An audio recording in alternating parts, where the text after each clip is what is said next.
People are expecting. People are expecting quite a bit. This is your time. You want to win? You gotta be like this. There are no shortcuts in life. You'll get better because you make each other better. The inches we need are everywhere around us. I know plenty of people that are capable. I know fewer people that are willing. You have to believe it to do it. Now, what are you gonna do? Welcome in, everybody, to another episode of Sideline Sessions here on the Podcast Network. Thanks, as always, for being with us. And this is going to be another great conversation here. We're going to be talking mental management and parenting and things that, of course, cross over into coaching young athletes of all kind of different competitions, all ages. So I think it'll be valuable to all of you out there. My guest today is Heather Sumlin. Heather is owner of Sumlin Solutions. Her company specializes in helping women reach their potential in sport, competition, and in life.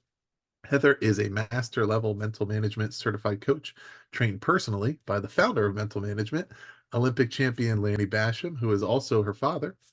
And Heather is a mental coach for a variety of different sports and performance areas like stage performance, pageantry, dog sports, gymnastics, bowling, and more. And so we're going to get into all kinds of things here. Heather, it's a pleasure to have you here.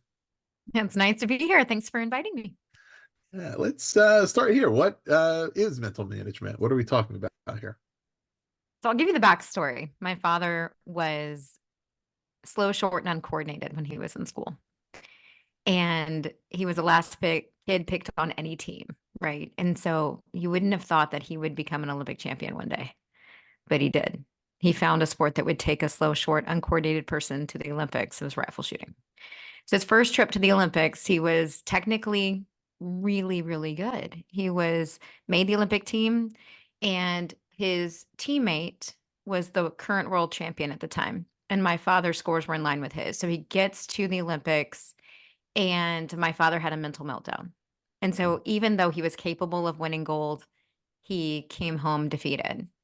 And he wanted to find out secrets to mental control. He interviewed Olympic champions to find out what they were doing differently about the mental game, created mental management based on that research, upgraded to it, and then dominated his sport. So mental management is based on his research and the things that he did, and he applied personally to become the world's best in his sport. And since 1977, after he won the Olympics in 76, he started this company, Mental Management Systems, and has been teaching people across the globe how to control their mind under pressure for competition. And it seems to work in all aspects of life, not just shooting sports, was where he was utilizing it personally, but it applies to almost everything that we do, which that's what intrigued me, because I wasn't interested in shooting. I was interested in other things. Right. But it applies to everything that we do. So that's like the short version of a long story. Sure. And, in so many ways, sport ends up being kind of representative as a metaphor for life, right? But, it is true, right? That being able to kind of control your mind when under pressure, clear how the pressure element of that applies to sporting competitions and particularly high level ones.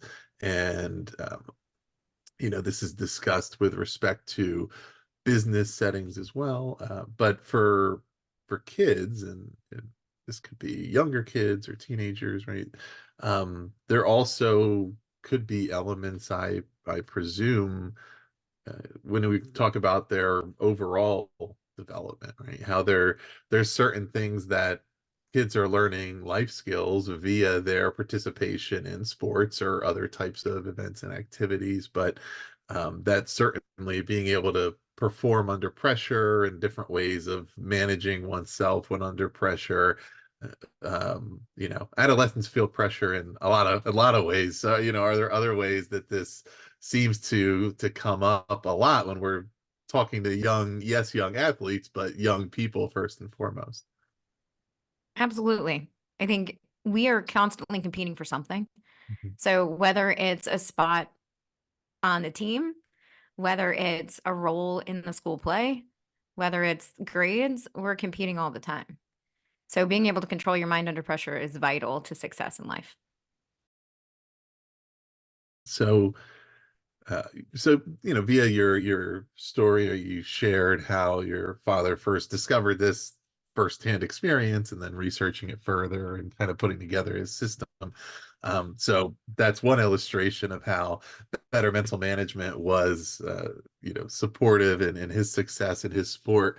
Are there general ways to explain, I guess, in particular, even how this is important consistently in sport, and important to maybe pursue some knowledge of this proactively, like that it's a good thing for every young athlete and their parents and or coaches, to know something about, versus that it's only something that comes into play after we've quote unquote cracked under the pressure or whatever. But understanding that pressure will always be a part of those competitions. So kind of what does that introduction look like, or that overall view into why this is important in sport in general? Well, I think it's important to start working on the mental game early. And I think a lot of times we miss that. We wait until we haven't reached our goal before we try to figure out how to control our thoughts. And if we can implement mental management sooner, then we can have success faster. So that's one of the things that we've noticed. And so to give you a little bit more information on what mental management is, we believe that the mental game, results or performance is a function of three mental processes. You have your thoughts, which is your conscious mind, your skills, which is your subconscious, that's how well you prepare, and then your self-image. Your self-image is your habits and your attitudes. So when you're balanced in all of those areas, good performance seems easy. So you need to be able to be balanced in those areas. So our job is to be able to help you determine what should those thoughts be while you're developing the skill, and how can you build that self-image, that belief, if you will, so that you can perform and access the potential that you actually have. So you have all this skill that you've created through deliberate practice, right? You've worked with your team, you've worked with the coaches, you've developed skill, but sometimes you're not accessing that skill when it matters. And that could be because you actually haven't grown your self-image, so you don't believe that you're as skilled as you actually are. And you're only going to access the amount of skill that you believe you possess. So we have to build belief at the same time we're building skill. And most coaches and parents aren't equipped on how to do that. And so that's our job, is to be able to help coaches, parents, and athletes, performers, competitors, business professionals understand how to do that. Yeah. What might some of those conversations look like around building self-image and helping an athlete do that? Well, one thing to think about is your self-image is built up or torn down based on imprints. So imprints is what happens around you would be an imprint. What actually happens to you is an imprint. What you tell yourself, what you think about, talk about, write about, all create imprints on your self-image. If an imprint is positive, self-image grows. If it's negative, self-image shrinks. So let's think about an athlete after a poor performance. Are they positive or are they negative typically? Possibly more negative. Well, if A that's the little negative, case, right? Yeah. possibly more negative. If that's the case, then their self-image is shrinking with every negative thought. Mhm. Well, the parent or the coach has an opportunity to kind of interfere here, right? Potentially, depending on if we have access to the athlete, where we can change the course of that conversation. So one thing that parents need to realize, because I know some of your listeners might be parents of kids who are participating, maybe collegiate, high school, or young athletes. Mhm. When that kid gets in the car after a game or after a practice, the first question most parents ask is, how'd you do? How'd it go? Well, it's Right. open-ended question. If they didn't have a great practice, and I know this, I had a competitive cheerleader as a daughter for 10 years. And when she hadn't had a good practice, the first thought on the mind is all of the things that went wrong and all the things I didn't like and all of the reasons why I failed today. And that's what they initially want to talk about. So you have to change the conversation by changing the way that you ask your questions. Instead of giving them an open-ended question where we can go negative, change the direction of the question. So, what was your favorite part of practice today? What went well? What did you learn? All of those types of questions lead to positive imprints because the conversation becomes positive. Right. So it's one example of a way that a parent or potentially a coach could change the way that they communicate with their athlete that might help them build self-image instead of tear it down. Yeah. I'm curious, is there, I guess, an element of teaching and approaching mental management that relates to the athlete's perception of what other people perceive around them, right? So we're talking about the self-image, but also, for example, I think anybody who's familiar with sports, and especially if you follow, college, professional sports, etc. Um, any Almost any time an athlete is faced with performing in a high stakes situation, if they fail to achieve whatever they're meant to achieve in that moment, it's typically attributed to, oh well, they couldn't come through under pressure, which could be, it could be true or it could not be, right? Because sports are hard. So Mhm. sometimes you may be controlling, yourself quite well, and still you're unsuccessful. You don't make the shot. You hit a bad putt, whatever the case may be, right? But does that play into the athletes, even if they're not necessarily feeling like they are unable to control their mind, or that they're placing all that pressure on themselves, if they think that everybody else believes that they can or can't handle pressure? Is that sort of something that's discussed? Well, everything that you think about, talk about, write about imprints, right? So if Mhm. you're hyper focused on what the world thinks to be true about you, or what the media thinks to be true about you, or what other people or your social media following thinks to be true about you, then yes, that's obviously going to impact. But I think most elite competitors care very little about what strangers believe to be true, and care a lot more about what they know to be true. And when we're looking at younger athletes, I think what would be valuable is to pay attention to what are the people doing that are where you want to go. Are they worrying about the things that are outside of their control? Or are they focusing on what they can do in order to improve? And so, one thing that I'll ask clients to do, especially younger athletes, I want you to think about, where do you want to go in the sport? Like, what is your ultimate goal? If it's the Olympics, if it's professional sports, if it's college, scholarship, whatever. Think about where you want to go. Now I want you to picture, who is a person that's already there that you admire? And they probably have somebody. They look up to someone already. Great. What are the habits and attitudes of that person? And I bet you they're pretty much controlled. I bet you they're pretty positive. I bet they deliberately practice and train. That's where we're headed. So someone who is pulled by what the environment is giving them, because that's an environmental imprint, and the media, other people, social media comments, all that's all environmental distractions. If you're pulled by that, then your mental game is a variable. Mhm. And that's dangerous. You want your mental game to be a constant. You want to be consistent in the way that you think. And if you're going to be a champion, you're going to be pretty consistent. Yeah. Yeah. And I'm also sure that as you navigating this over the course of an athlete's development, that the mental aspects and the self-image, it's part of it is aspirational, and saying, okay, what's the image we want to have of ourselves? But that doesn't mean that it's not also representative of reality, right? That Mhm. sometimes if you're entering a competition and you're feeling like, oh, I'm not prepared for this, it could be that it's a mental management concern, and we need to work on that and build the habits and beliefs that really represent the preparation that you did have. Sometimes it might mean You really didn't maybe you prepare. didn't prepare, right?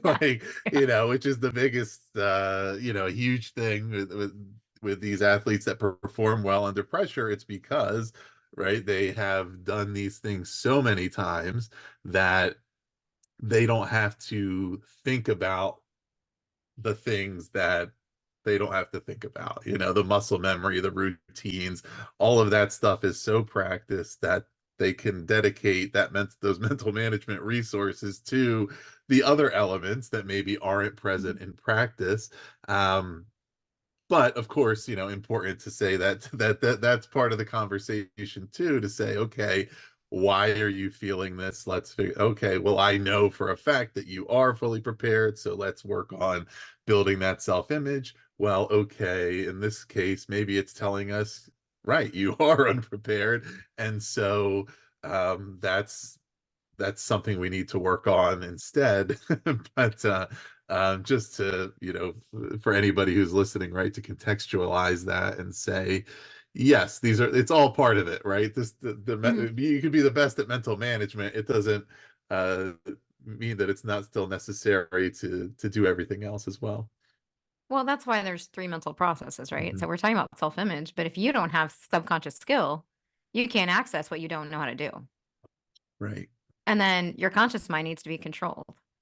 You need to be thinking about things that are valuable to you. And then the thing that's interesting is if you ask an athlete sometimes, someone who's inconsistent in competition, a lot of times you'll ask them, so are you thinking the same way in practice as you're thinking in competition? They're like, no. Mhm.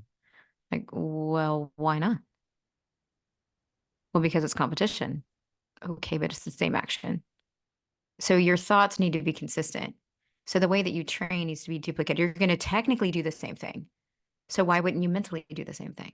Mhm. Oh, there's more to think about. That doesn't mean you have to think about it. You need to have consistent mental processes that you can duplicate under pressure that leads to positive results.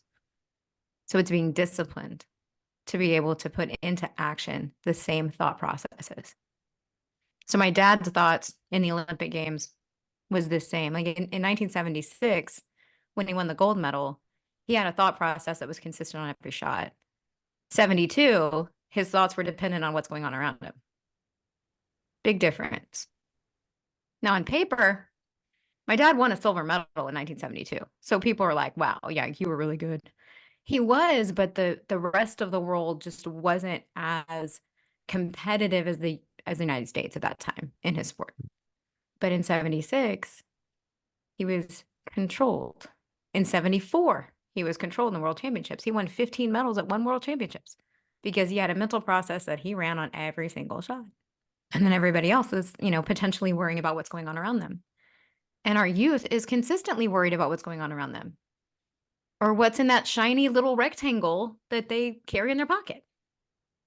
And they're worried about that. Right. Yeah. And in that sport, in particular, even for athletes who are involved in different sports, it's a good illustration of something that clearly requires intense focus to be able to, and that you would have to consistently maintain that same level of focus in your practice and in your competition, and and you have to be able to, as best as you can, replicate the real conditions of the competition.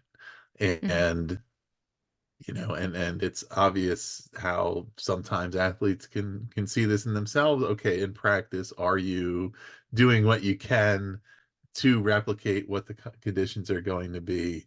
And and for coaches as well, to understand how those things apply both physically and mentally, right? If you want your basketball players to be able to make their free throws in the last minute of a close game, do you practice them the first thing in practice when everybody's fresh, or are you doing Right. it at the end of sprints when everybody's exhausted and the pressure is either make these free throws or we're running again, or whatever those things Mhm. are, to say, what can we do to make this like it actually will be when we're competing?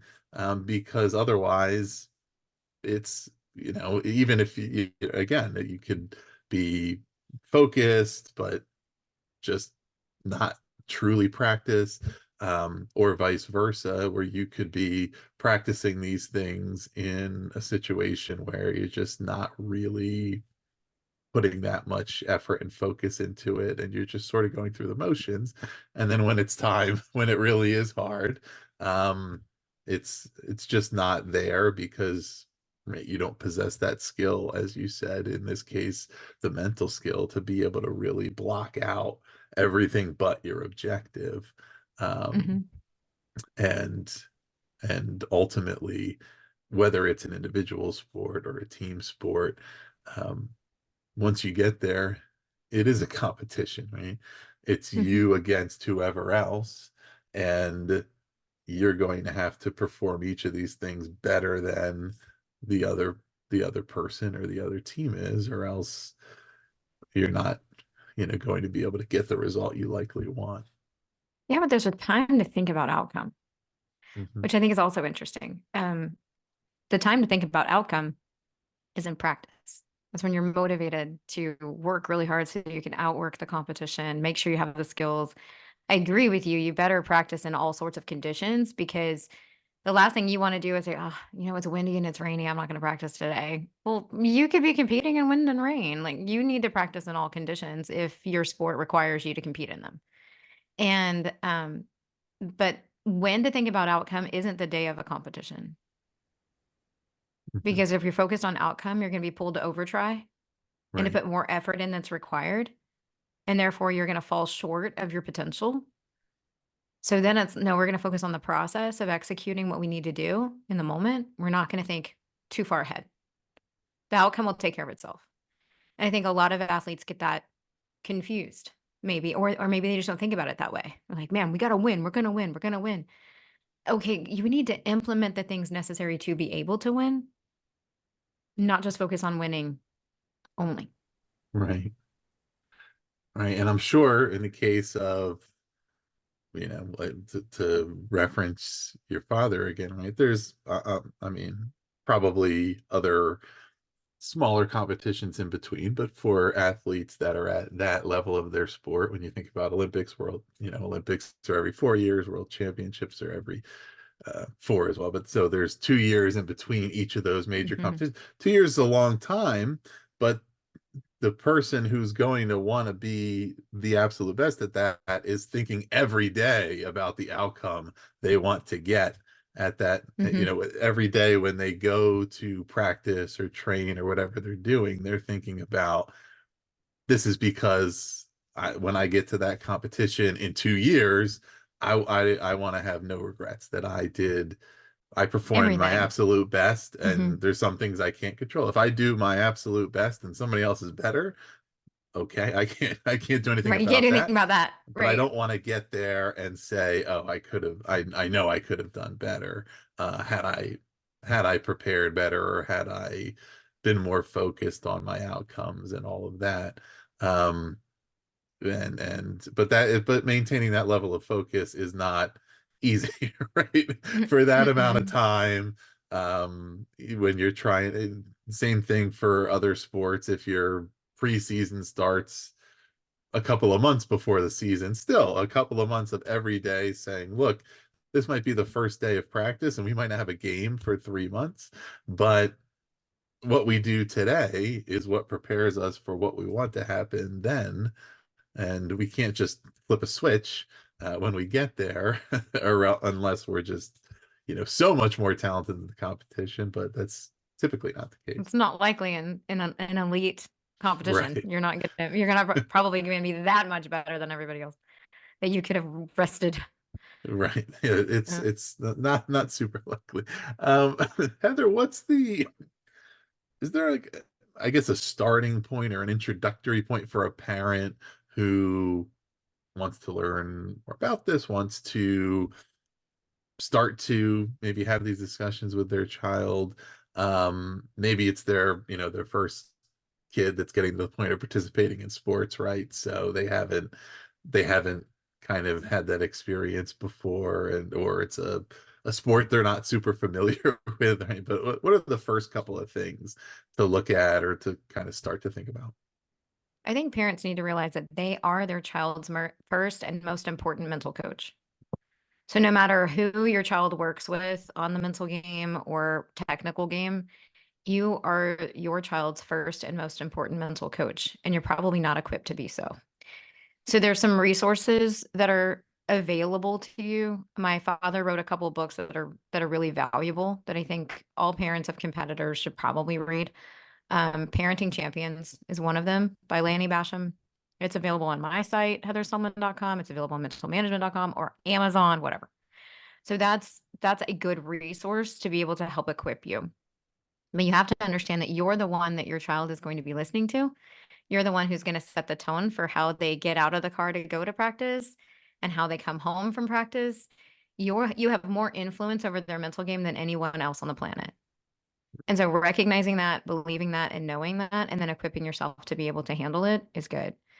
His other book, With Winning in Mind, would be a great resource, not only for you, but for your athlete as well, to be able to understand more about. I mean, we can only go over so much in a short interview, but those tools are very valuable. We also offer 20-minute evaluation calls. So if anybody's interested in learning more about, like, how do I get started, or what ideas do you have, or what's it like to work with you guys, I do a 20-minute free evaluation call. My brother, Troy Bassham, my dad, Lanny Bassham, we all do. And so it's an opportunity for people who just want to learn, like, how do I apply these things, or what are the opportunities?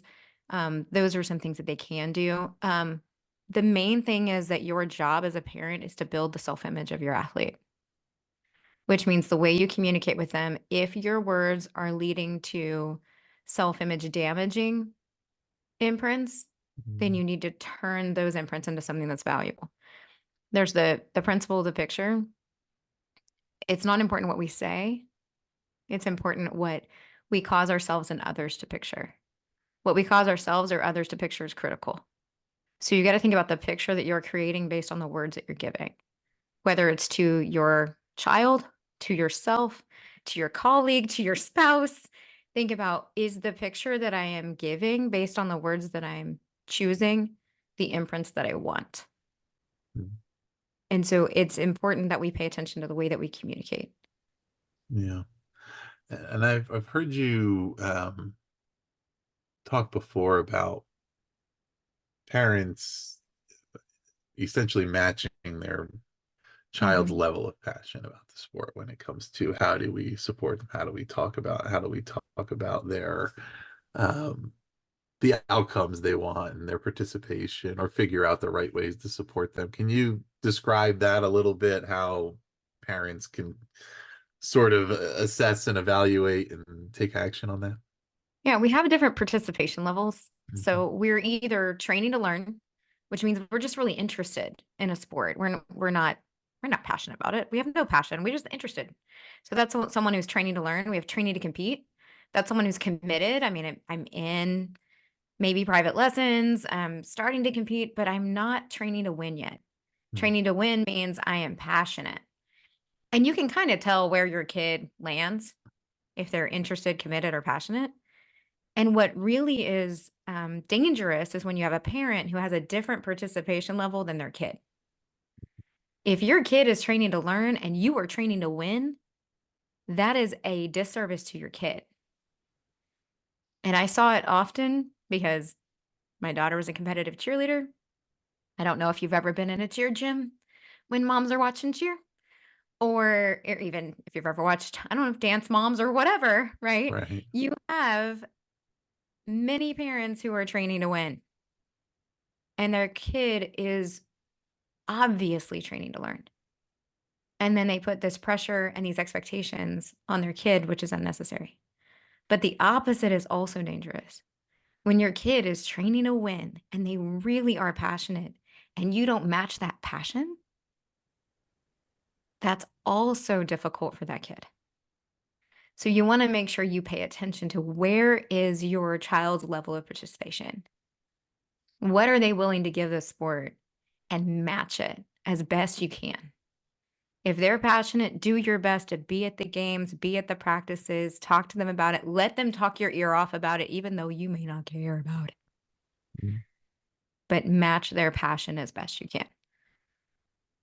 And that was one thing. Yeah. When I read Parenting Champions, because I hadn't really realized that until I read Parenting Champions. I was already a parent when my dad wrote that book. And I read it. And first of all, I said, "Hey, Dad, you violated some of these things." And he says, "Yeah, I know." And then he's like, "I'm sorry. I wrote this later in life." But then I'm reading it. I'm like, wow, I hadn't thought about how important that is until it's spelled out in front of me. Like, it's so incredibly true. And Right. have I, as a parent, violated that? Probably so. And I'm not going to do it again. Yeah.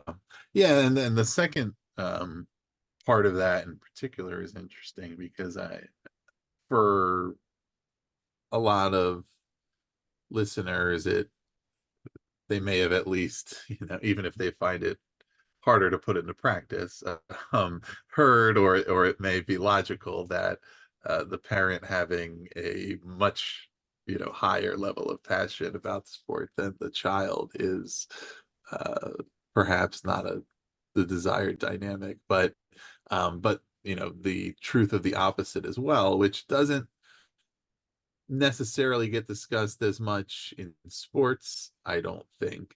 But I do think that the concept applies and is talked about in other realms, right?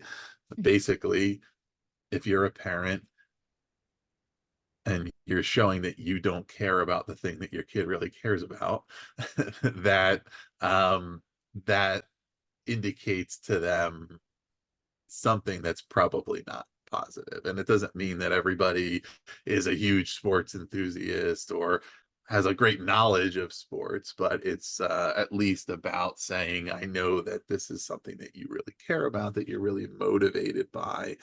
And I don't need to be an expert in it, but I need to demonstrate that I want to support you in that pursuit and be present in the ways that I can, and help you in the ways that you also want to be helped, right? That to give child agency in that and say what's helpful, what's not. Sometimes the parent may have a level of expertise in that sport and with good intention may want to share that. But sometimes a kid just needs a parent, and sometimes they need a coach, and sometimes they need something else, Yes. right? If everybody's a coach all the time, that can be a little overwhelming, even for the most passionate athlete. When sometimes your kid is going to listen better to someone who's not you. Mhm. And it's not because you're not saying all the right things. It's not because you're not equipped to help them. It's because they're just not as open to what you're saying as they might be to someone else. Happens to me all the time. I could be in a session with a kid and a parent. I can use almost the exact same words. And the kid's like, "Oh my gosh, I've never heard that before. That's so true." And then the mom is like literally physically rolling her eye, like, "Seriously? I said this to you yesterday." And I'm like, "You did?" Like they just don't always, especially if they're a teenager, right? So that we just kind of we're ready to be maybe inspired, motivated, encouraged, and educated by someone else. Mhm. And in one ear and out the other sometimes when mom and dad talk, which I actually think they listen a lot more than we think that they do, Right. but they may be ready to receive from someone else. Right. Which sometimes it can be a a case of adolescence and teenage years, but sometimes it can also be um an indication of a kid who's pretty smart, who knows, like, their partiality is involved. And Mhm. I Mhm. if I hear from an impartial source, somebody who doesn't particularly care if I'm a great athlete or the other kids are great, Right. they're just and they are telling me certain things that they believe I'm really good at. I can trust that that's likely true, because otherwise they wouldn't really have a motivation to tell me otherwise. And I appreciate my parents encouraging me, but I don't know if they would tell me if they thought I was no good. So, I can see I that. need to hear it Yeah. from somebody else too, right? I can see that. And Yeah. that's maybe that's like the first step of kind of media literacy, and kind of saying, okay, who are my sources here, and who do I know that doesn't have a bias? That's like both of my kids have said at one point in time or another, "Yeah, but you have to love me. Like you're your mom, so you have to." actually I don't have to, but I do. But I'm also being honest. I mean, yeah, but like when someone else says it, it definitely does resonate more, especially if it's a compliment or if it's praise. Right. I think that's so true. What what can parents do about navigating or reconciling when the child's, you know, passion level and ability level are misaligned? I guess most urgently probably when they're highly passionate but just really don't seem to have the ability. Um, it could come into play in the reverse, but that might seem maybe a little a little Most likely. less risky, I guess. But you tell me. So when I was younger, I was really passionate about singing. Like I wanted to be a professional entertainer. I thought that's what I was going to do with my future. And my mom chose to feed the passion. And I was not super gifted, like at all. I've seen some of the videos. It was pretty remarkably difficult to listen to. And my mom's stance on it, which I thought was really good, was she would video me, she would stay out of it, she would let me be as passionate as possible, and she would hire people to help me as best they could and let the passion drive. And her philosophy, probably based on my dad's teaching and just from her own experiences growing up, was if you feed the passion, either they're going to develop the skill or they're going to learn something valuable that they need to know because there's a reason they're passionate about it. Mm. My father, unbeknownst to me, never said it to me, but he told her she should stop. Like she should just stop. And my mom says, we are not squashing the passion. You know, we can't. And I know you don't want to hear her when she's off and not in tune. Yeah. But ultimately, I did get better. I did become a better singer, and it led to scholarships and opportunities and things through pageantry that I wouldn't have had otherwise. Did I become a professional entertainer? No. But did I learn valuable skills that make me a better coach? Yes. Did I meet people, network with people, connect with people? Did it make my life better and enhance my future? Absolutely. So I think we need to not look at, okay, this child's not going to become a professional athlete. I can tell based on their skill level. That doesn't necessarily mean that we should squash the passion. Let's kind of wait it out a little bit and see what happens next. Now, don't let them be delusional, right? So like you've seen it on certain talent shows where, you know, a kid comes in and they think they're amazing because mom and dad told them they are and they're not. Okay, we don't want that. So praise where praise is warranted, Right. but allow them to pursue the thing that they're really excited about and that they really want to do. But don't tell them they're better than they are. Provide the resources necessary to help them grow. And then maybe look at other avenues where maybe they can utilize the same skills in a place that might also benefit them, but maybe they can excel better. Hopefully that helps. Yeah, I mean, I think there's certainly some lessons in there about where to focus kind of the praise, right? And looking for opportunities for growth versus just, you don't you because you want it to be, when we talk about, warranted praise and not um when you were singing, gave a concert, and your singing skills, you were enthusiastic, but they needed some work, and your mom told you, oh, it was the best thing I've ever heard Oh, in all yeah, my no. life, that much. No.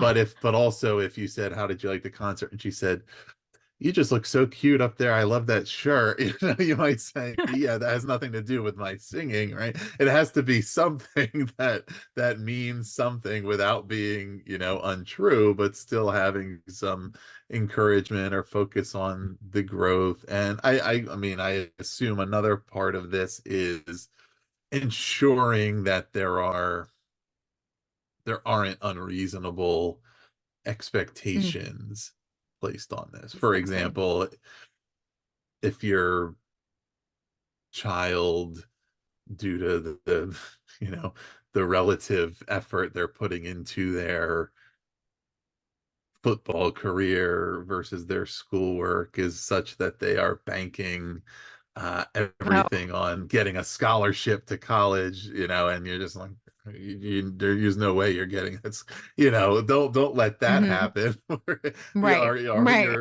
Your future is contingent upon this activity that I know you're unlikely, or or there's certain sports or events where you just don't have you're too tall to be a gymnast, you're too Hmm. tiny to be a basketball player, whatever it is. Certain things that it doesn't mean you shouldn't enjoy it and do it as best as you can and view it as something that is fun, but let's also not and that is Yeah. one of the realities right now. It's younger and younger because of how competitive everything is, with everything from college scholarships to elite academies to whatever where there is an earlier and earlier pressure on determining, okay, but how are these kids going to do in these sports? And that's just the way it is. There's not much trying to uh ignore it is probably not super helpful.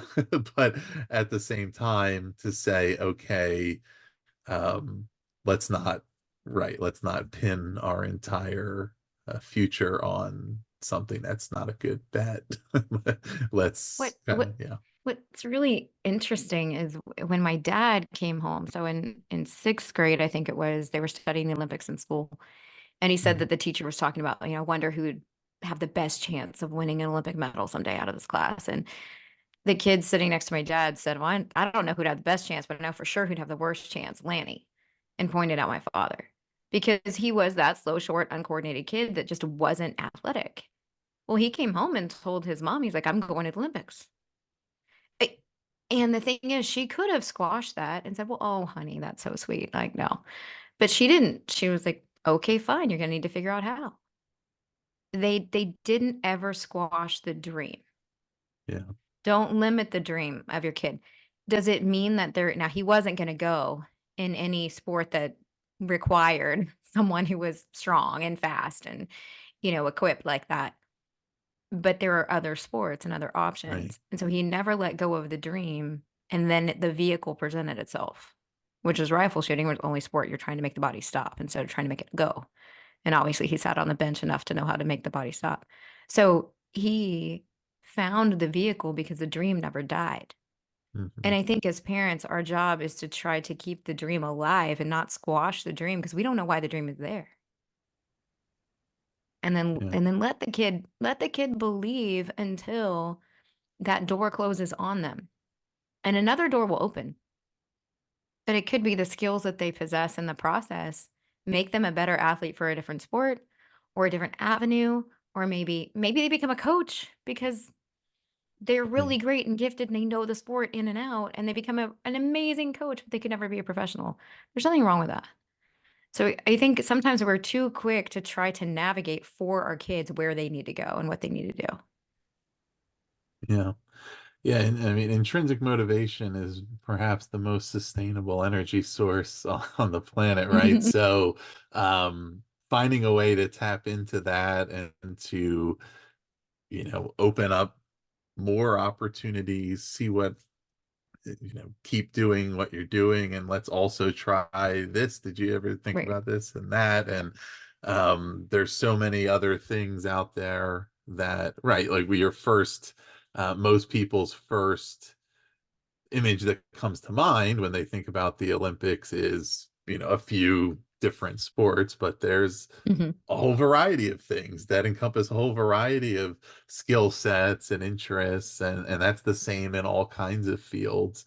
There's a lot of different ways to make an impact in the field that you love, and there's Mhm. not just one way to do it. And if you're highly motivated, uh, there's nobody that can uh, you know hopefully we'll take that away. It's very hard to get Right. motivated to do something you don't care about, but it's very easy to stay motivated about things that you really love. And that's something that every parent, coach, individual can benefit from. Mhm. Excellent. Well, Heather, it's been such a pleasure to have you here. And one thing I wanted to ask you before we go is you also host a podcast called She Wins, and some of our listeners may be interested in that. Would you like to tell them what you talk about on that show? Yeah, She Wins Solutions and Stories for Women. It's really a podcast dedicated to interviewing people that have inspired me. Maybe they're clients of mine, maybe they're people that I've met along the way that I just think have something of value to share, whether it's a really great story, whether it's lessons. Maybe they've been super successful in life and then they can impart some of that to other women. And I think we can learn from everybody. And so my goal is to just allow people to have an opportunity to share those stories and then learn from those people. And then I have a Patreon channel, She Wins Patreon, where there's a membership option and I do extended interviews with my guests and then I add more content on mental management as well as interview skills. I work in pageantry and so I do a lot of interview coaching as well. So I have all of those resources available on that Patreon channel for people who are interested in, just kind of diving a little bit deeper than what's on the podcast alone. And the podcast is on YouTube. It's also on all podcast channels. And it's kind of a passion project of mine. I'm excited about it. And then, of course, I have the website, heathersumlin.com, where you can learn more about how to train with me. Excellent. Well, yeah, it's been great to have you here. And listeners, some of these resources referenced in this interview, we have the books With Winning in Mind and Parenting Champions. We'll link below to both Heather's website, heathersumlin.com, and also mentalmanagement.com. You could find those books if you're interested at either of those sites. We'll also link to Heather's YouTube channel, social media, anything else people should check out. Just if you're interested in learning more about the mental game, get started now. It's never too early and it's never too late to learn how to manage your mind. And anybody can benefit. Excellent. Well, listeners, yeah, do check all of that out. And this is something that applies in all fields, all sports, all other types of fields. So certainly whoever is out there listening, this is something that can benefit you and the young people in your life as well. So please do check that out. Also, if you're not already, please subscribe to Sideline Sessions. We're going to continue bringing you all kinds of interviews with people involved in the sporting landscape in a variety of sports, variety of roles, all kinds of ideas and strategies to help you support the student athletes in your life. And if you're interested in learning more about our other 40 plus shows on the network, visit bpodcast.network to check that out. Heather, thanks again for being here. You're welcome. Thank you for having me.